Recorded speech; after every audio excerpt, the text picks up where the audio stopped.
You answered my prayer, Lord. Yes. Hallelujah. Next time we should have a meeting without lunch. Absolutely. Yes. No breaks in between. Praise God. Hallelujah. Hallelujah. Hallelujah. Hallelujah. Thank you, Jesus. Thank you, Jesus. Can we just close our eyes, please? Father, we thank you, we praise you. We have received the body of your Son, Jesus. We have received the blood of your Son, Jesus. And Jesus, it is you who you said, the one who eats my body and drinks my blood, I live in him and he lives in me. Thank you, Lord, for your divine presence in each one of us. And with this divine presence, Lord, mountains melt like wax in your presence. We thank you, Lord, that in your presence there is victory, there is joy. In your presence, Lord, you reveal to us the path of our life. The secrets, the mysteries are unfolded. So here we are in your presence, Lord, hungry to know more and more of your word. We thank you, we praise you in Jesus' name. Amen. So we were studying about 3 types of storm. The first one was that I am the cause of the storm. The second storm is the one we are learning right now, is that it was not their decision to go to the other side. It was Jesus' decision to go on to the other side, sending the disciples in the boat that evening, and they submitted to Jesus and they began to move. Praise God. Before I go there, please say this. Jesus, I eat your body, I drink your blood, you dwell in me, and I dwell in you. When I was in Uganda, and there would be, more than 100 people manifesting at the same time. And you can't go and minister to everybody. What you saw the videos on JCILM or the Uganda, you see one cameraman taking one shot video. But at the same time, there are 50, 60, 80, 100 of them manifesting on the grounds. And you can't go and minister to everybody. So the Lord gave me a secret, and He said, you make them repeat, Jesus, I eat your body, I drink your blood, you dwell in me, and I dwell in you. So has Jesus given us the promise that He dwells in us when we eat His body? So I told the people who were manifesting, you can hear my voice, and this is what Jesus is saying, let us repeat the word, because the Bible says in Romans chapter 10 verse 9, it says, if anyone confesses with his mouth that Jesus Christ is Lord and believes in his heart that God raised him from the dead, that person is saved, that person receives salvation, that person receives healing, that person receives deliverance, that person receives the whole package, that person is adopted in the family of God, and hell is cancelled for that person, and Satan has no more power over that person. So I began to speak to these people who are manifesting. You can hear the voice. Now, if you want to be free, you've got to open your mouth and say that Jesus Christ is my Lord. The moment you say Jesus Christ is my Lord, Satan loses his grip over you. And you can see on the grounds when they were manifesting, a few of them, which we got the videos, all that we are speaking is making them repeat those words. And one by one, they are delivered without anybody touching them. Now, in the same way, you might be in any kind of sickness, you might be in any kind of addiction or bad habit or whatever. Say it every day, Lord Jesus, I eat your body, I drink your blood. Because you dwell in me, this addiction or this captivity or this slavery has no more power over me. The chains are broken. In Jesus' name. When you say these words continually, every day, you will find that now you are not trying with your willpower not to do those things, but now the Word of God has taken over. For example, I asked a person, when did you stop drinking? He said, I never stopped drinking. I said, what do you mean? And he said these words. From the time I began to repeat God's word, I never stopped alcohol. Alcohol left me. In other words, I did not leave it with my willpower, but that desire is gone right from the root because the word delivered me, and that word is Jesus Christ. Amen? Amen. So can we get deliverance from anything and everything? So you need the preacher to come and lay hands on you. You need the preacher to come and lay hands on you, or do you need the word in your heart and in your mouth? See, listen. Can you get me one wire? I was talking about the electric. Can you see just one of the wire which is there, power supply extension wire? Please look into the box. You will get one. Or let there be one. Get that. No problem. Okay, you will be helping me now. Now here's my brother Lawrence. He has brought the extension wire. Please stand next to me and don't touch me. Now, if my brother Lawrence wants this extension wire, will he put this one into the plug, or will you try to put this one into the plug? That one. The other one. Good. He'll put this one in the plug, and he will hold this in his hand. The other one. The other one. Come on, talk to me, please. The other one. Are you sure? Yes. Not this one? No. Are you 100% sure? Yes. Even if I try to confuse you, are you still sure you will not plug this one? No. Not possible. In the same way, when a person is saying, I'm weak, you know what he's doing? Trying to plug in. Will you get plugged in the kingdom of God? No. But when you're saying, I'm weak, you just plugged into the kingdom of darkness. Is that clear? Yes. But when you're saying, I'm strong, now where did you get plugged in? Kingdom of God. When you say, I'm healed by the wounds of Jesus, where did you get plugged in? Kingdom of God. When you are saying, I'm anointed and blessed and the favor of God is on me. So are you supposed to speak your faith, or are you supposed to speak your sight? Somebody said, brother, somebody told me you are teaching a wrong prayer. I said, I'm not teaching you a prayer at all. I'm just teaching you what the Bible says. The Bible says, let the weak now say, did I teach you to pray? Or did I teach you what the Bible says? So when you do what the Bible says, is everything guaranteed? Yes. But if you do say not what the Bible says, now are you guaranteed to get everything from the kingdom of darkness? Yes. So do we follow God's instruction?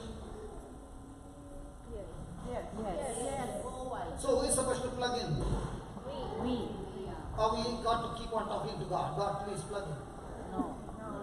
God does his part, we do our part. Amen? Amen. So is it a partnership between God and us? Yes. Does he do everything alone? No. He said, no, I love you so much, let's do it together. But what are we saying? God, you do, I'll sit and rest. Is that clear? Yes. Sure? Yes. Sure? Yes. Okay, in this storm of the storm, let's study that.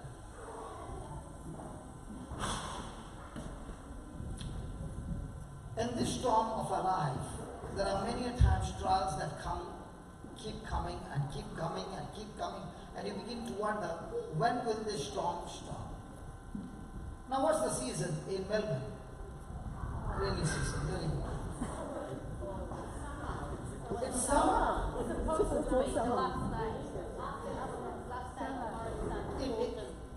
It's summer. You know why it's so cold here now? Because the last time we had a problem here. It was summer. And there was one fan on this side and one fan on this side. The fan on this side was working, the fan on that side was not working. So the people of this side were looking at that other side people. And there was a little undercurrent going on. Because the fan on this side was working, the fan on this side was not working. You remember? Yes. All those who were there. And I said, Lord, can you just fix this problem? Because on this side is hot, this side is cool because of the fan. The Lord said, I'll make the whole auditorium cool. What did he do? He sent a hailstorm. many of you were there? Yes. It was hot in the afternoon and the hailstorm was there, and we could get, I got a chance to see that and even eat the ice that fell from heaven. In those days, manna fell. On that day, ice fell. Praise God. And the ice was so much that it was about 4 inches or 6 inches of ice. And when we finished the meeting and we went out, we saw the whole land was dry. It fell in this place only. How many of you were there? That's why this time he said, I don't want to send it again, so let me make the room cool from the beginning. Hallelujah. Hallelujah. Hallelujah. Hallelujah. Thank you, Jesus. So there are seasons in our lives. Some people have got seasons of sicknesses for years and it seems like nothing's happening. Some people have seasons of financial crisis. Some people have seasons of marriage crisis. Some people have got seasons of children's crisis. But there are seasons after seasons. And they have been praying and wondering, when will this storm stop? Seasons change the day you apply faith. Let's take an example. Bartimaeus was blind man. Come on. I'm talking about the man in the Bible, not neighbor sitting Bartimaeus. I'm always giving example from the Bible. Was Bartimaeus a blind man? Yes. Was he blind by birth? Yes. When did his season change? Freedom. When he heard about Jesus, he began to cry, Jesus, Son of David, have mercy on me. What did the people say? Shut up! Keep quiet. What did Bartimaeus do? Did he hear what the people say? No. People who hear what people say remain in the same season. Amen. He ignored the people and he exercised his faith and he said, Jesus, Son of David, have mercy on me. Now Jesus is going out of Jericho and the voice of faith freezes Jesus. Every time you speak by faith and Jesus is going in one direction, he cannot move. He says, call him. But Jesus, we were going out of Jericho. What happened? No, I cannot move because there's somebody calling me by faith. I cannot move. So he turns around and says, call him. Come on. Your voice of faith freezes Jesus. He cannot move. He will say, call him. Hallelujah. Now the very people who said, shut up, now the very people are saying, he's calling you. When you are operating in faith, your storm will come to a stop because Jesus starts calling you by name. Hallelujah. Hallelujah. Hallelujah. Hallelujah. Hallelujah. Hallelujah. And when they say Jesus is calling you, what does Bartimaeus do? He gets up and runs. He's blind. What does he do? Huh? He took off his coat. He went naked. What did he do? Sorry. He did not jump up. What she said is right. He put off a small cloth which was on his shoulder. Why is this cloth on the shoulder? In India, if a man is walking with dark glasses and he's got a stick, red and white, what will you say? Blind. So in the same way, in those days, they would have an indication of a blind man with a cloth on his shoulder. So when Jesus called him, first thing he threw off his identity. What identity? I'm blind. Because I don't know, I don't need this identity. When I come to Jesus, he begins my life completely new. And when he was brought to Jesus, look at Jesus, what he's asking. What do you want me to do for you? You don't know Jesus, what? While I'm screaming on top of my voice. Jesus wants to hear from you what he wants you to do. What you want him to do for you. Hallelujah. What is he saying? Jesus, I want to see. What did Jesus say? Your prayer has been heard. Did he say that? No. No. Let it be done according to your Prayer. according to your Prayer. according to your Prayer. Did his season change? Yes. When will your season change? Hello, when will your season change? No. Your season will change the moment you exercise your faith. And faith is never based on physical evidence. It's always based on what Jesus has declared in His Word. Amen? Hallelujah. Now, when there are storms in life, there are hidden blessings in the midst of the storm. Hello? Yes. When there are storms in your life, there are hidden blessings in the midst of the storm. And now, let us discover these hidden blessings that the disciples experienced on that night when they encountered Jesus. Praise God. Hallelujah. Let's go to Hebrews chapter 12, verse 11.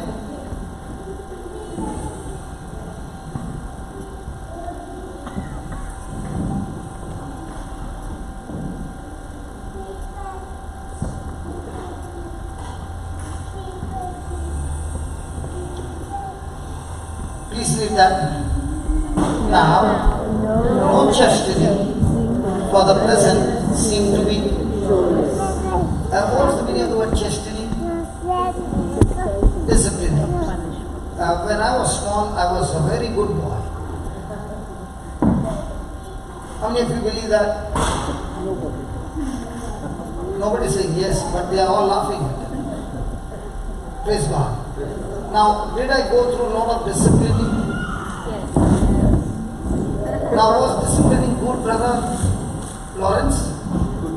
It's good. But did you like that disciplining? Not that time. Praise God. At that time, it was irritating. Did Mama discipline you, Baba? Yes. Were you saying, why Mama all the time? Kid. Let me live my life the way I want. You don't understand. You are that model, I'm latest model. Praise God. Hello, please take the engineer away, please. My camera is on live. Yeah, thank you, Jesus. Doggy. Hallelujah. No, don't worry. Let him keep going around, but not touch my camera. Hallelujah. Now, was the child teaching us something?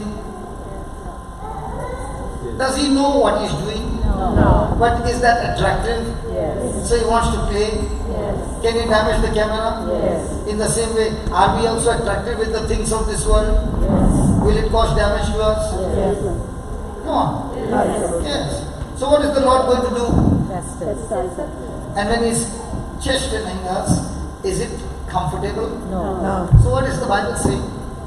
Now, no chastening for the present seems to be joyous, but grievous.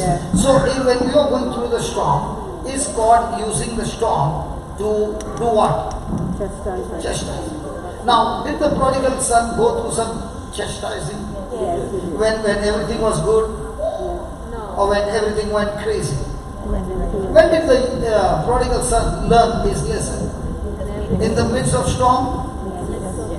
Come on. Yes. So is it going to be joyful? No. Storms are never joyful. But through the storms comes out amazing results. Praise God. What is this saying? Nevertheless, afterward, it yielded the peaceable fruit of righteousness unto them which I exercised thereby. Now let's take an example. Was Joseph going through some issues in his life? Did his brothers hate him and do all kinds of negative things? Now, did Joseph ever think that he had the potential? Your potential is squeezed out of you under pressure. Has anybody used a toothpaste? Yes. Did you take the tube and squeeze it, or did you say, come out in Jesus' name? I'm asking you, I don't know. I squeeze it all the time. I never use faith for that. Did you squeeze? Yes. What came out? Yes. Fish. Now, supposing you put it under your feet and squeeze it under your feet. Now will the same quantity come out or in big quantity? In the same way, God is saying, the thing that I put in you, you don't even know. Unless I get you through the pressure, those things will not come out.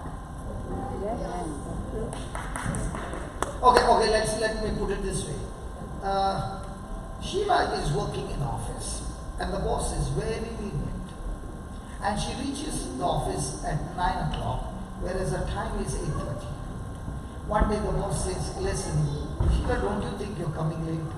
Can you come 10 minutes, even not 8:30, at least try to make it at 8:45.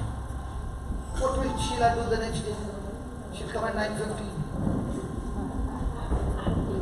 But let's say I'm the boss, and I look at the watch, and I give her a stare. The next day, what time she'll come? She'll come at 8:30. Again I give her a stare. She begins to wonder, why am I giving a stare? Then I say, you come at 8:30, then you put the colors on, it is again 9 o'clock. So now she has to come, what time she'll come? 8 o'clock. So, pressure in our life, will it change us? Yes. Come on. Yes. And that's why we have pressure from one another in life. Now did Joseph get those pressures? Yes. Now let's see what Joseph says after all that pressure that he experienced in Genesis 50 verse 20. And can you say that to yourself? Genesis 50, 20.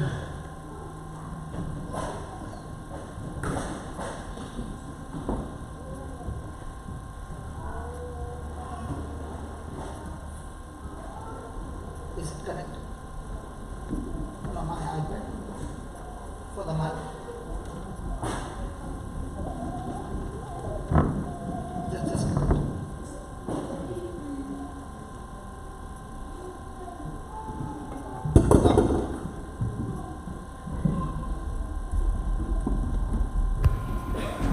Now, good. Praise God. Hallelujah. Look at what he's saying to his brothers. But as for you, you thought evil against me, but God meant it for my good. For what? To bring to pass, as it is this day, to serve, to save much people alive. Now, when Joseph was going through that battle, did it look like one day he would be a deliverer for mankind? Come on. But before he could reach that position, did God have to train him and teach him to be full of God's wisdom, God kind of faith, God kind of patience, God kind of endurance? Did he have to learn the skills? Because when God would promote him to that level, he is already trained with his own personal life how to operate to reach that destination. Hello? Yes. So if you are going through some pressures of life, what's the meaning? God is preparing you for a great future. When I was in school, I was all the time talkative. And the teacher said, good for nothing, useless, only talking. The teacher did not know, I did not know why I'm talking so much. And the talking always got me into trouble.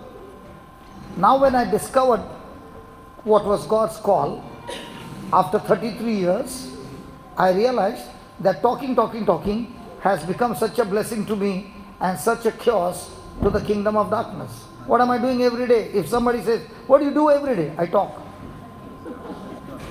What's your gift? Talking. What's your capacity? Never get tired talking. Praise God. Now, have you seen me standing? Yes. When I was 18, 19 years old, I used to go to my daddy's factory. And there were all these lathe machine, drill machine and all this machine. And all this machine you have to stand. And you have to work. And you have to work only for 12 hours. Standing. So I've never worked sitting. I've only worked standing. So now what happens?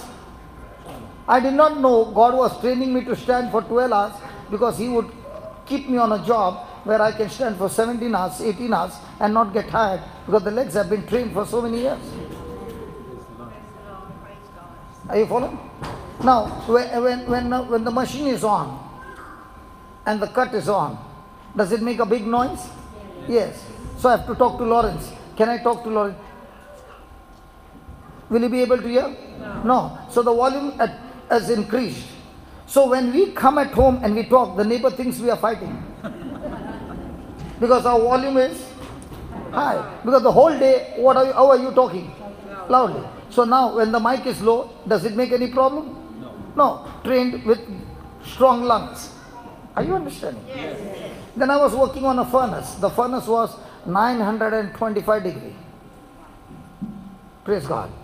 So with that heat, I've been working. So when I'm in a hot weather, will it affect me? No. So the process was for 15 minutes and then 45 minutes I would jump into the air condition. So now even if the air condition is 18, from that temperature when you jump into 18 degree, now you are as good as 2 degree. So when I go to 2 degree, I'm still comfortable. So God was training me in all that. Then when I lost everything and I was on the streets, praise God, and there was no money, I was eating food on the street from the vada pav. Anybody from Bombay? Now the people who make the vada pav, they always make it on the roadside on top of the gutter.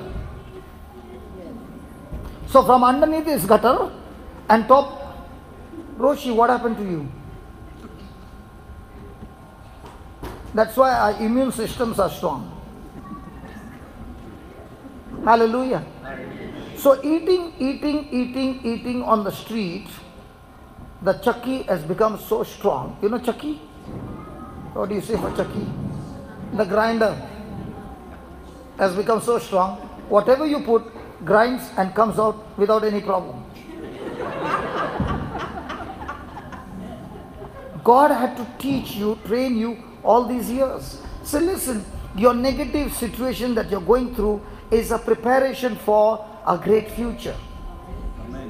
When you're sitting here and you're saying, I came for a retreat, you did not come for a retreat.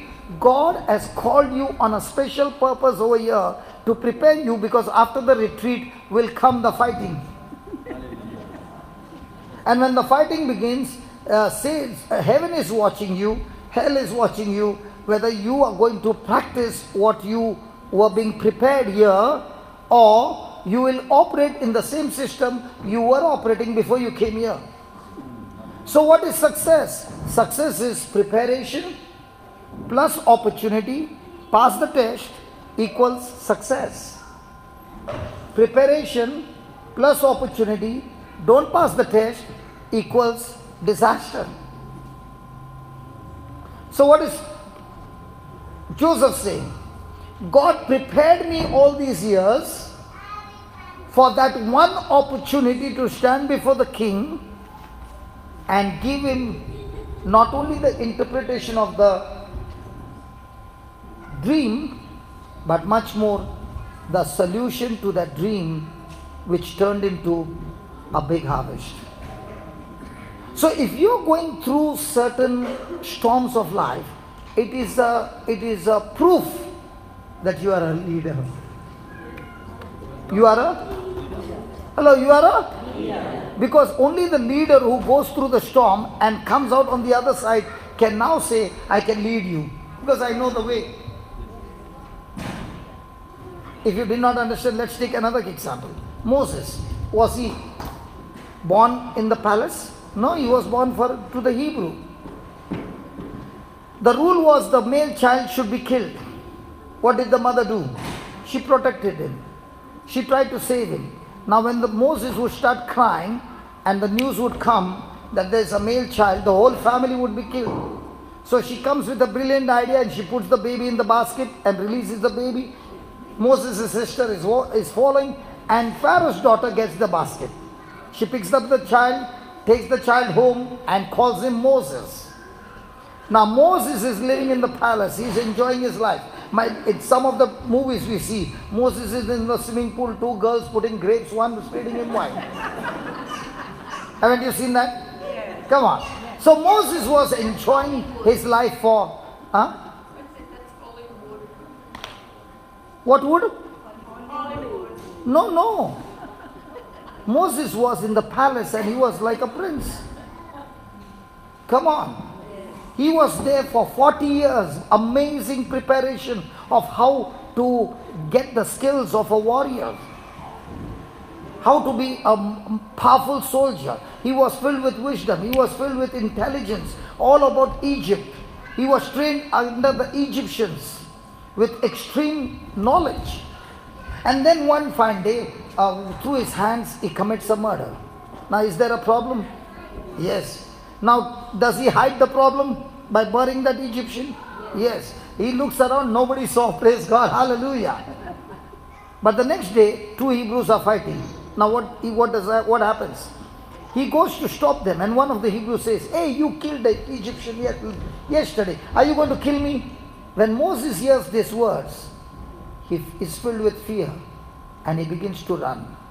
Poor fellow did not even have time to go and get his bag from the palace, because he might die. He can't take a bag, he can't take anything in the same clothes. No resources with him in his hand, and he has to run for his life. And the Bible says, God kept Moses as an apple of his eye, even in the desert, that even though he was not trained how to survive in the desert, God began to speak to him and lead him to the other side of the desert. Did God abandon him? No.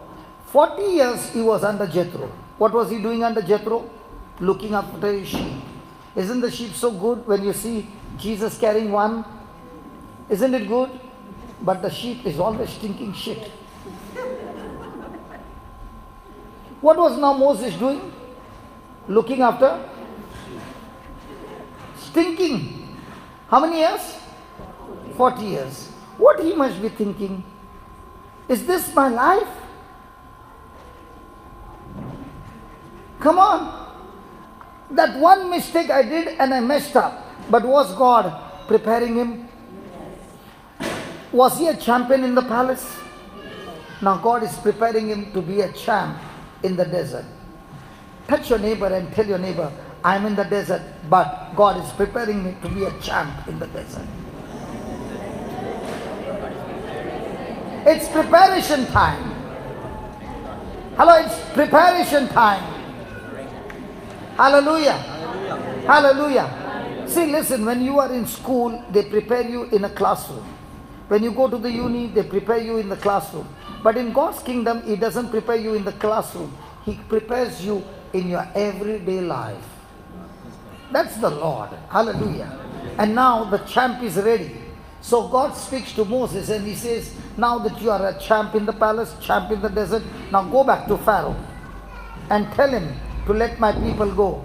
Come on, God. I ran from there because of Pharaoh. But now this time I'm with you. Did Moses go back to the palace? Was he ready to face Pharaoh with his own strength? Or was he sure that God was on his side? Listen, when you go through storms of life, God will prepare you and you will have a relationship with God where you know that this is time. I've not come on my own.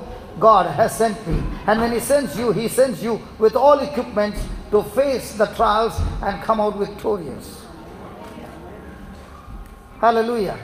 So if you are a leader, you will have to go through that. Are you a leader? Yes. Do you know, according to the Bible, all of us are leaders? How do you know?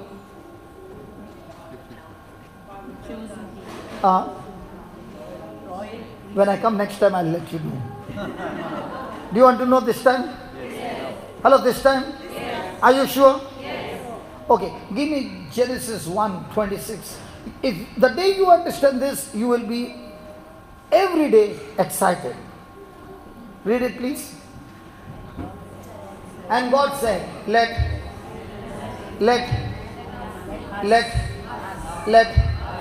Let. Who is that us? The Father, the Son, and the Holy Spirit. Let us make and in our likeness. And let us them. Let us and them. Let us and them. Let us. What do you see? What do you see? Let us? No. Let us and them? No. Let them have what? So every man has been created in the likeness and image of God and installed in him to have dominion. The nature of man is to have dominion. The nature of man is to be a leader. Can you see that? Hello? Yes. But did he say have dominion over all his creation, or did he say dominion over people? When I have no relationship with Jesus, but I have by default the nature to have dominion, and if I have no relationship with Jesus, then I have no dominion over things, then I will end up having dominion over people. Are you following? Yes. But a person who has dominion over demons and sickness and things, that person will never have dominion over people. Are you following? Yes. My nature is to have dominion. But if I don't have a right relationship, then I will have dominion over people and control over them. But God doesn't want you to have control over them. God wants you to have control over things and demons and sickness and the works of the devil. Are you following? Yes. Now, did Jesus have dominion over his disciples? No. He gave them choice. He said, if you want, you can go. But what did they do? They followed Jesus. Now, when they received the Holy Ghost, do you find them having dominion over the early church, or they had dominion over sickness and disease? So, when you are a leader and you have relationship with Jesus, one thing is sure, you will never have dominion over people, but you will love people, but you will have dominion over the spirits operating in those people. But if that is not working, then you will end up having dominion over people. Who wants dominion over people? Satan. Who wants dominion over the things of the kingdom of darkness? The disciples of Jesus. So if you are having a relationship with Jesus and you are a disciple, whenever you see somebody in trouble, you will go and trouble their trouble, but you will not trouble them. Are you following? Yes. But if you have no dominion over the trouble, now you will go and trouble them. Hello. Yes. Did you follow? Yes. Praise God. Now, what was God teaching Moses? You are a champion in the palace. You are a champion in the desert. And you did not know that I took you for 80 years to teach you and prepare you. Now let's go and do the job together. What was the job? Go back to Egypt. Talk to the king. Let my people go. And when he gives you the permission to take the people, now you are a champ in the desert, that you can take them from Egypt through the desert to the promised land. So when you are going through this preparation, your preparation will never go wasted. And where is the preparation? In the storms. So actually speaking, your very storm that you're going, God is making you a champ in that area, so that now when you meet people of the same category, you'll say, I know how to get you out. See, if I don't know to swim, how will I teach you to swim? So when you are swimming, did you get inside? Come on. Yes. While learning? Yes. Now when you learn, now can you teach another person to swim? So praise God. If you are still struggling in the swimming pool, don't worry, you will master it. But the day you master it, you will be able to teach others. God, how do I make them understand? So how many of us are taking the storm as a preparation ground because a day is coming not very far that I will be turning into a champ, and now this champ with the champion of champion with me is going to teach others who are in slavery how to become a champ. Thank God somebody understood. Now you are in martial arts, right? Now when you were not in martial arts, you would have taken good thrashing from people. Okay. When you were in martial arts, did you go for training? Now that is what I heard your wife saying. Before his championship,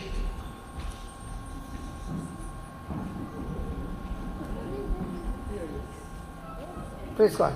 That's a mark that he will be also using technology for the kingdom of God. Praise God. Now, your wife said he pays money to get beaten up. Is that right? Yes. Can you believe he is going for his championship, and before the championship he has to go for training where he gives money, and the other person's job is to keep hammering him, and he is supposed to take that pasting so that on the day of the battle he is well equipped to take that hits and is strong. And she would say, isn't it funny? He pays money to get beaten up. Sorry, I spoke this in public. Is that right? Now, if the third person is looking at him and he's getting beaten up, and by the time he's coming home like this. Total energy is drained out. And after some time, after 2 or 3 days, again his energy is built. Again he's giving money. What for? Beat me. Now, is he conditioning his body to take the pressure? Now, on the day of championship, what happens? Even if the opponent is hitting him, he has the capacity to take it. And how long was your fights most of the time? How many rounds? 5 hours. No. But you would finish the opponent in how much time? 2 minutes. 2 minutes. Every time you got into the ring, the match was over in 2 minutes. Finish. Now to reach there, did he go through a lot of preparation? Yes. And if the wife is watching, imagine he's finishing the match in 2 minutes, but taking the pasting for 1.5 hours before the match. And mom also would be watching. Now both were sitting in one corner and crying. No, they are understanding the battle. That this is to prepare him for that match. In the same way, my friend, you and I are champions. Can I talk to some champs? Yes. If you're a coward or chicken, this is not your place. This is a place for the warriors. Let the weak say, I'm a warrior. Can you look into your neighbor's eyes and ask, are you a warrior or a chicken? What's your neighbor saying?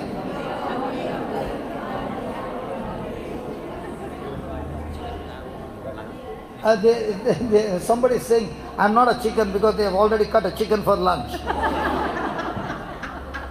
I'm going to eat chicken, he said. Hallelujah. Praise the Lord. So once you get your thinking right, then everything will change in the way you see. Now when he is going for a battle, is he going to the battle for training as a victor or as a victim? And on that day when he is going through the training, he cannot lift his hand. He has to only defend himself and take the bashing. Now on that day, does he look like a victim? Yes. But in his mind, is he a victim or is he saying, I'm conditioning my body? The last time I was showing you, when I punch, that time I think John was there and I did like this. John was like this. Quick reaction. I did not even touch him. Is that right, John? Or come here, let me show you. No, let me. But when he was there, I went on punching his stomach continuously and he was like smiling. Because he's saying, your punches are nowhere compared to the ones who are trained to punch. Are you following? Yes. In the same way, in our lives, when we are going through storms, there are demonic forces who are coming to punch you, and when you are following your faith, those punches have no power over you.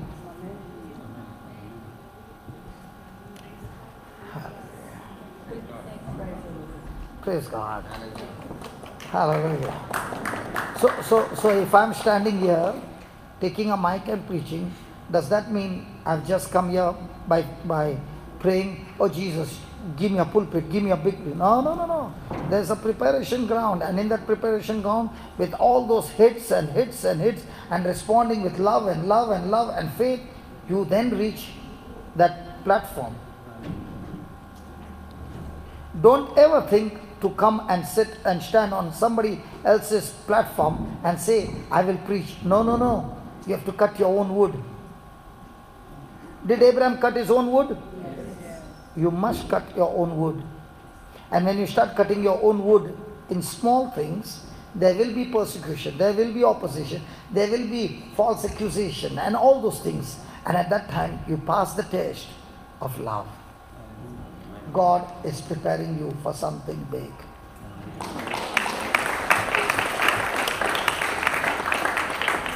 Sorry? Yeah. He prepared me for years and I did not even know. And now you have learned to ignore. You know, one day there was an elephant passing by. And this is Bombay, okay? In Bombay, we have everything. Okay, the elephant was, that man was putting some ad on his body and he was going on the street. Praise God. In Bombay, not like Australia, we have plenty of dogs where the dogs have no owners. Your dogs have got owners, right? Yes. And you feed your dog. In Bombay, we call it stray dogs, no owners, but they eat wherever they get food. Praise God. And when they see a stranger, they all come in a gang and start barking. So this elephant was passing by and all the stray dogs got together. They came with a gang and they kept on barking, some coming very close, and the elephant did not even notice. The elephant is still walking. That's the time the Lord said, are you an elephant or the stray dog? If you are an elephant, you get connected with me and keep on walking. Those who want to bark, they will bark and get tired, but you will be reaching your destination. But what is happening with us? He barked, so I am also turning.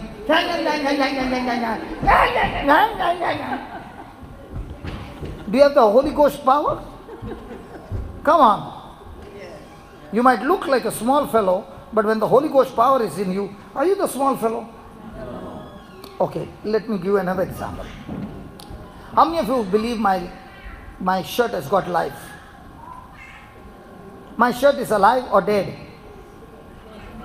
Well, I'm asking you, my shirt is dead or alive? It was dead till last night. This morning it came alive. Can I show you? Sleeves go up. Sleeves come down. Is it alive? Yes. Sleeves come to my stomach. Sleeves go to my head. Is it alive? Yes. Now you will say that's cheating. That hand is making the sleeve move. Yes. In the same way, Jesus is saying, I'm in you, and when you listen to my word, I'm the one who will make you move. But if the word is not in you, some other person is in you. So who is making you move? Are you understanding? Yes. Ask your neighbor, who is in you? What's your neighbor saying? It's so good to see mother and daughter-in-law sitting next to each other and they are asking each other, who is in you?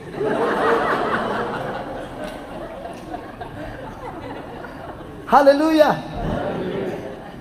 Because normally mother-in-law and daughter-in-law, always the word of God is in them.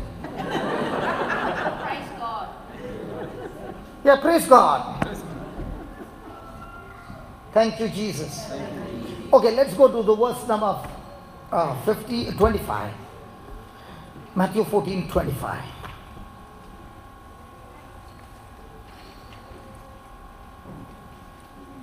Lord Jesus, today if the lunch doesn't come, it will be so good.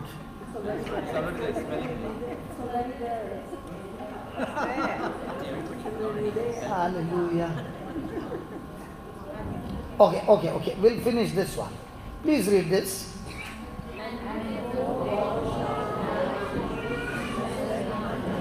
Jesus went to them walking. Now were they the ones who were fearing the sea that night? Come on. And what was Jesus trying to tell them? The very thing that you fear is under my feet. Hey. The very thing that you fear is under my feet. And the very thing that you fear, I am not only walking over it, but I have come here to reveal to you myself in the midst of your storm.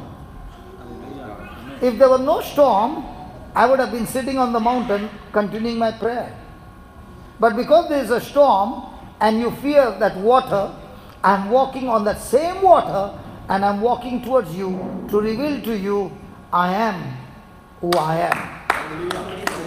Hallelujah. So if you are going through some storm, baby, that Jesus is walking over the same storm and He is revealing Himself to you, a personal relationship. All these years you knew about Jesus. Now there is nothing called as about Jesus. Now you know Him personally. Praise the Lord. Hallelujah. Thank you, Jesus. Hallelujah. All my life I never believed in Jesus. And that's why I had nothing to do with church and I did not want to enter the church. And even if I would enter the church, I was at a parish called Borivali IC Parish in Bombay. You are also from the same parish? Oh, that parish is the most beautiful parish. All the latest styles, cut here, cut there, you can get there.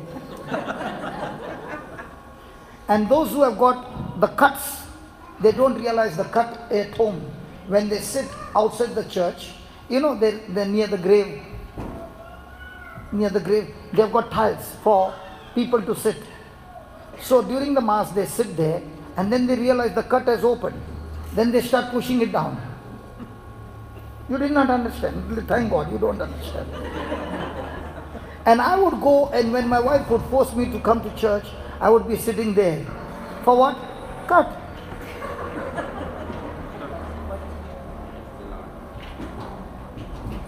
Hello. A person like that, now how come change? Because when I went through the storm and the storm said, I'm going to kill you. Your match is over. Jesus said, no son. As long as you're breathing oxygen, the game is not over. And He revealed Himself in the midst of the storm to save me. If anybody has to ask me, which is the best moment of your life? The best moment of my life was the day the crisis came and I discovered Jesus in my life. If the crisis had not come, now you mean to say the crisis brought you closer to God? Oh no, the crisis did not bring me closer to God. The crisis gave me a verdict: you are going to die miserably. But during that time, God sent somebody with the gospel to come and preach to me. And it was the preaching of the gospel at that time, and I was broken, and I turned my ears to listen to the gospel for the first time. It was the preaching of the gospel that brought me closer to the Lord, not the crisis. But the crisis was meant to kill me, but God sent somebody in the midst of crisis to preach the gospel, and it is the gospel that brought me closer to God. Many times people say, oh, you know, that sickness came, because of that sickness I came close to God. That sickness never brought you close. But in the midst of that sickness, somebody gave you the word of God. God doesn't use the tools of hell to bring you close. He has got plenty of His own tools of heaven. Hallelujah. Hallelujah. So don't you ever say sickness brought you closer to God. Okay, you can write this, please. Is it interesting? So are you in the preparation? Yes. There are many people who have a preparation. But as long as you are self-centered, you can never enjoy Christian life. You can try your best in all other activities, but as long as you are self-centered, you can never enjoy Christian life. You will be broken, you will be bashed up, you will be doing all those things, and your life will become miserable. But the moment the person gets out of self-centeredness, in the midst of preparation, and begins to focus on God and others, all the time he's saying, Lord, you prepare me, train me, so that I can go and be a blessing to others. Such a person will experience heaven on earth, Jesus personally in his life. So you can go through all this training and get all your training and then sit on an easy chair and say, this is my retirement time, I will enjoy my life. You won't enjoy. Your life will become miserable. But if you step out of your comfort zone to look out for people who are uncomfortable, and whatever God has taught you little, you go and teach somebody little, now you will experience that life. Now you will discover actually. You will discover your calling. You will discover your assignment. You will discover God's favor. Now you begin to say, oh my God, this is going beyond my capacity. This is going beyond my ability. Lord, why are you loving me so much? The day you stop living for yourself. Do you know who is your greatest enemy? Yourself. You crucify yourself and then you live for Jesus. You'll say, brother, I never ever tasted this life. If anybody says, when will you retire? I want to tell you, till my last breath I'm not retiring. Why? This is the life that Jesus came to give us.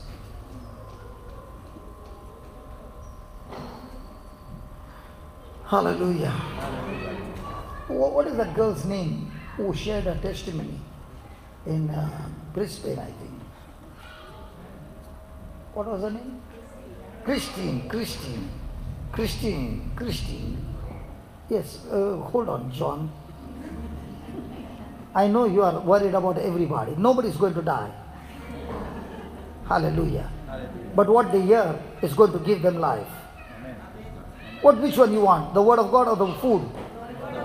But the food will become cold. Who cares? There is fire of the Holy Ghost. It will become hot inside.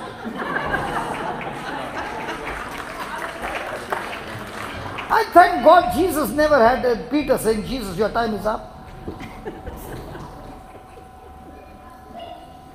Neither that Peter ever preached and he said, oh, my time is up.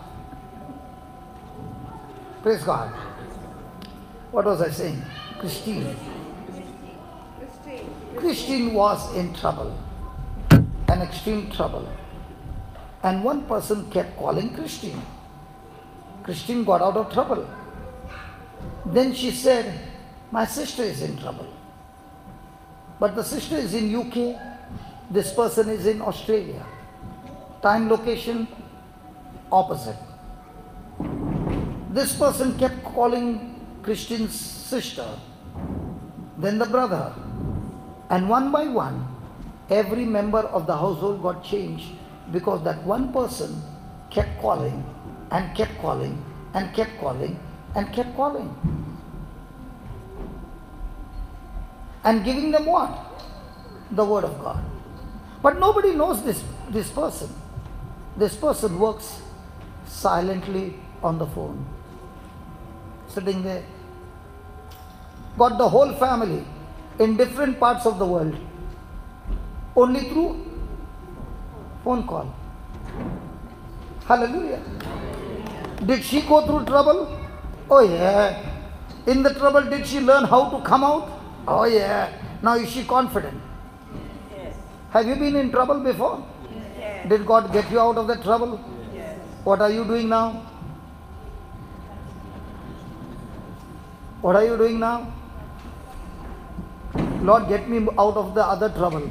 You know what happens? When you reach out to somebody, God is reaching out to you. God will always, always, always, always, always, always, always, always, always, always, always bless a reacher, not necessarily a preacher. So are you a reacher? Or you want others to reach to you? Praise God. Hallelujah. Right now. The very thing the disciples feared,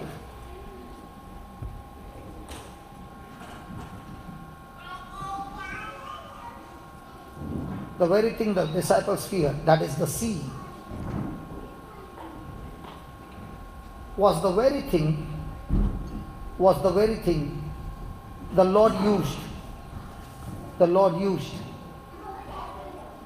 as the vehicle to reveal himself, to them.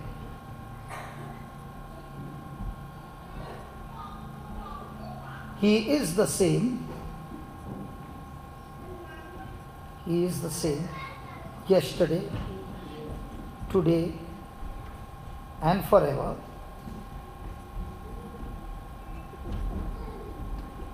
And he does the same.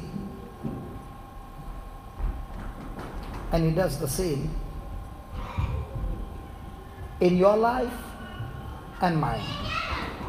He does the same in your life and mine. Because Jesus came to them at night.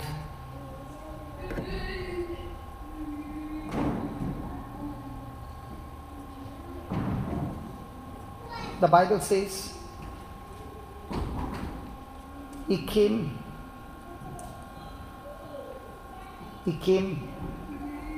in the fourth watch. He came in the fourth watch, that is 3 a.m. to 6 a.m.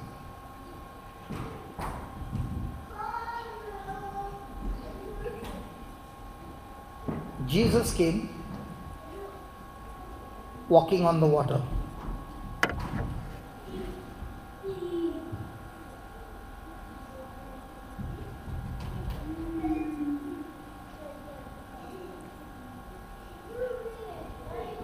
There are times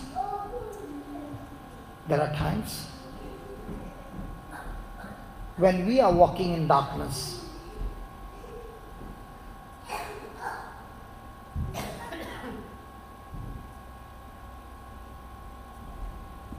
And we can't see Jesus anywhere.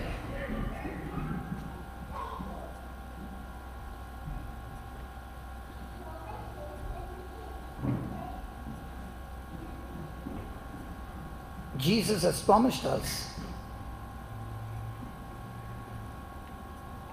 He will never leave us nor forsake us.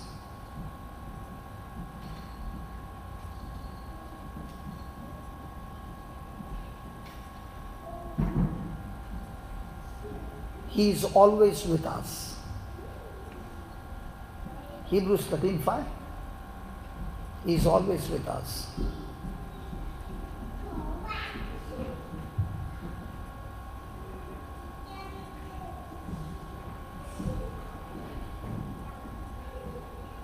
Even in the darkest hours of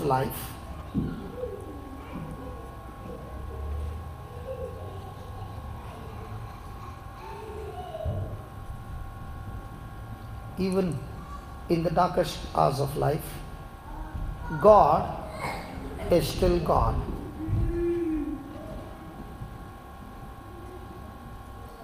And He is still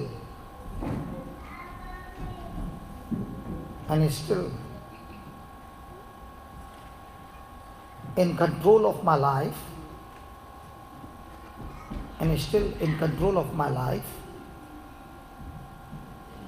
when I trust Him.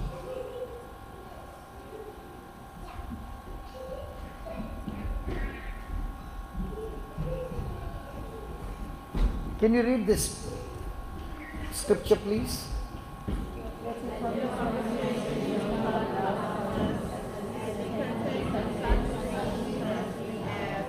And be what?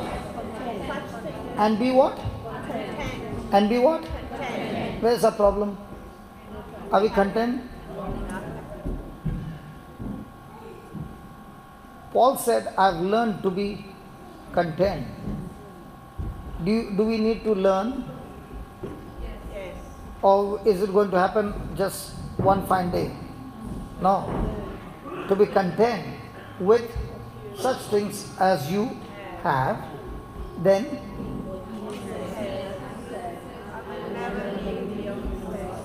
so is God going to leave us? No. But are we going to leave God? No. When a person is in doubt, is he with God? When the person has got unbelief, is he with God? But if God is saying he will never leave us nor forsake us, so when I don't see him, is he still there? Yes. And if you read the Bible right from Genesis to Revelation, you will find every time the Bible says God was with Noah, God was with Abraham, God was with Joseph, God was with Moses, God was with Daniel, God was with Joshua, God was with this one, God was with that one. Whenever you read that, God was with or God is with, okay, you will find the results are never common. The results are always supernatural, spectacular victory. Because the resources are extremely less, but because God was with so and so, the end result was victory. Even in the midst of the storm, when Jesus got into the boat, what happened? God was with them. He did not even command the storm to stop. It ceased instantly.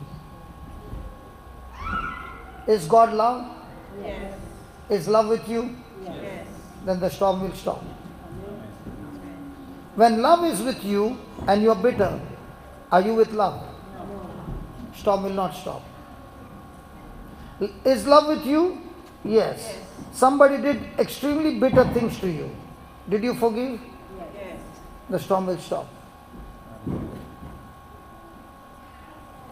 And the storm will not only stop, the storm will give you such a victory and such a reward that when people look at you, they will say, truly the hand of God is on this person. Because how the person operates, I can't understand, but he is always having favor after favor of God on his life. Why? Because he understands love has promised me never to leave me or forsake me. But the only way Satan can cut off love from our life is making us walk in bitterness.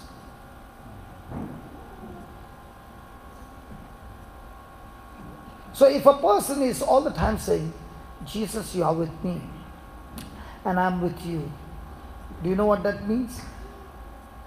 No work of Satan can withstand now. Because when you read that passage, when Jesus got into the boat and he was with them, the storm ceased by default.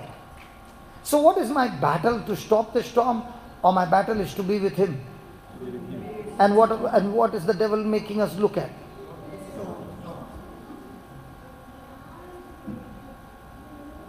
If we only understand the strategy, then you are not interested in storm, but you are saying, in this storm, I am going to learn something that's going to make me a bigger champ now. And when you become a champ, you no longer live your life for yourself. You live your life for others, just like Jesus lived his life, not for himself. The apostles did not live their life for themselves. They lived for the kingdom.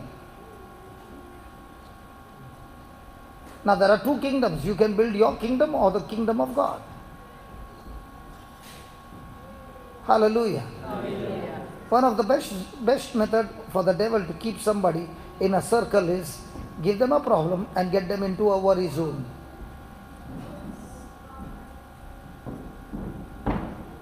And that worry zone will keep them busy all throughout their life. Now also there are so many worried now. When is he going to stop? That fellow's stomach is so big, he eats like a camel. Then he doesn't get hungry. But look at us, we got a flat stomach. That's why John, look at his stomach. Again and again he is making signal from there. God has answered his prayer. You heard somebody say, praise God? Thank you, Lord. Thank you, Jesus. Father, we thank you as you take us through this journey of understanding the hidden blessings in the midst of the storm. Thank you, Lord, for showing us that even at the darkest night, when nothing seems to work in our favor, Lord, even if everybody abandons us, everybody rejects us, and we are all alone, one person will never leave us, and that is you. And you are the source of our life.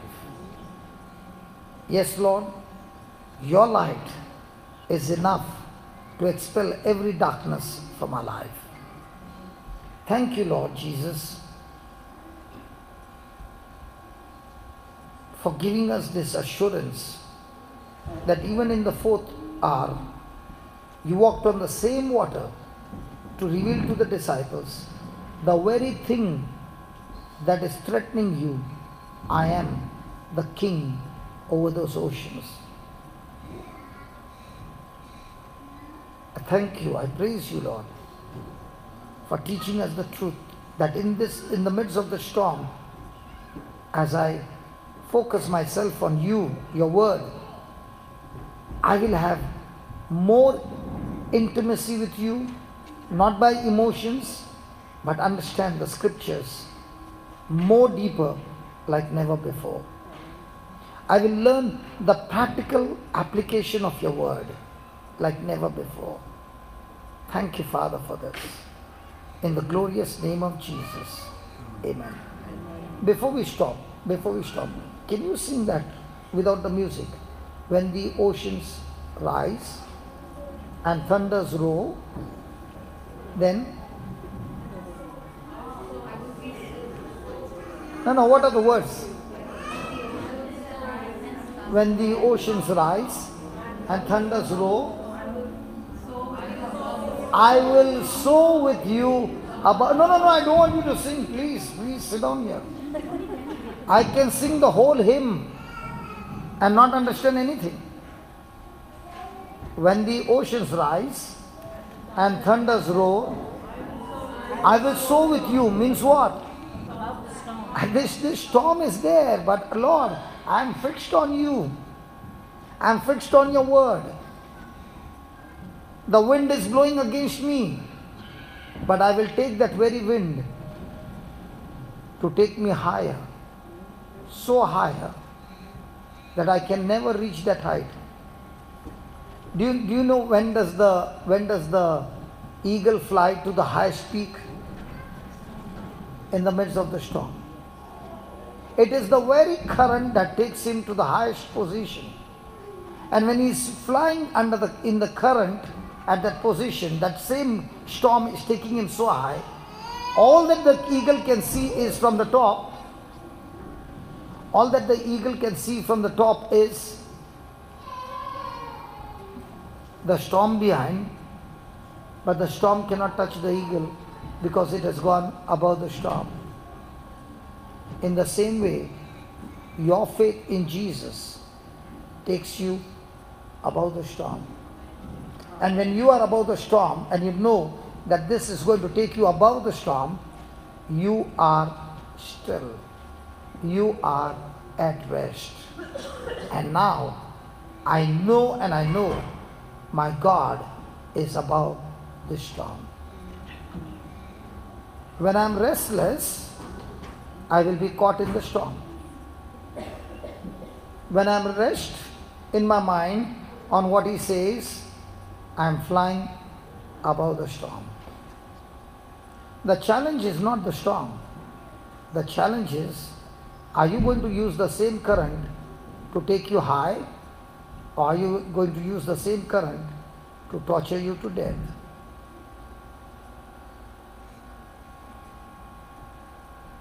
And when you are at rest, you will fly high, so high that you have never been before.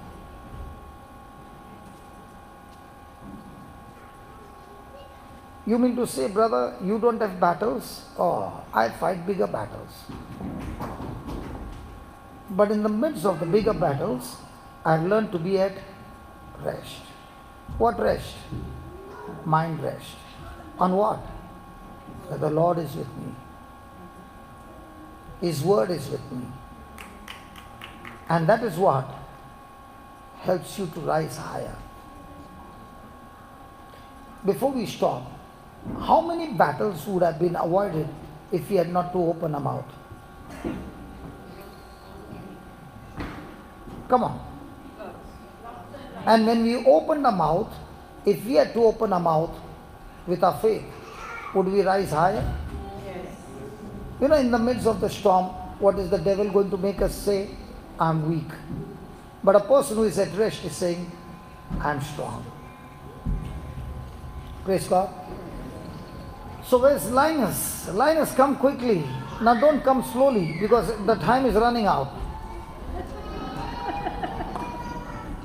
Yes, Jay, you can put it off. Thank you, brother.